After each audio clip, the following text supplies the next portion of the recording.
सुधा माहूरकर आणि मला गेले 25 वर्षापासून रोमॅटॉइड आर्थरायटिस, ऑस्टिओआर्थरायटिस, ऑस्टिओपरोसिस हे सगळे डिसीज आहेत आणि त्यामुळे मला खूप निराशा आलेली आहे.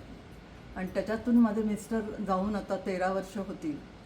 तर त्याच्यामुळे मला एकटं पडल्यासारखंही होतं. म्हणजे मला 3 मुली आहेत, परंतु तरी देखील त्या 3 ठिकाणी आहेत आणि त्यामुळे मला निराशा आली होती. परंतु विजया काटे यांच्या मेडिटेशनच्या ह्याच्यामुळे मला परत माझ्या अंगामध्ये जरा उत्साह संचारला आणि त्यामुळे असं वाटायला लागलं की 86 वर्ष जरी आपलं चालू असलं तरी देखील अजून काही वर्ष आपण जर आनंदात काढली आणि सारखं म्हणजे एकाच गोष्टीचा विचार नाही करत बसलो की आपल्याला चालता येत नाही नीट, अमुक होतं तमुक होतं असं रोज विचार करत बसलो तर अजून 4-5 वर्ष काय जे जगू त्याच्याऐवजी आपण 2 वर्षच जगू फक्त, असा विचार करून मी ठरवलं आहे. आता लवकर उठायची सवय पण आता जरा लागली आहे मला.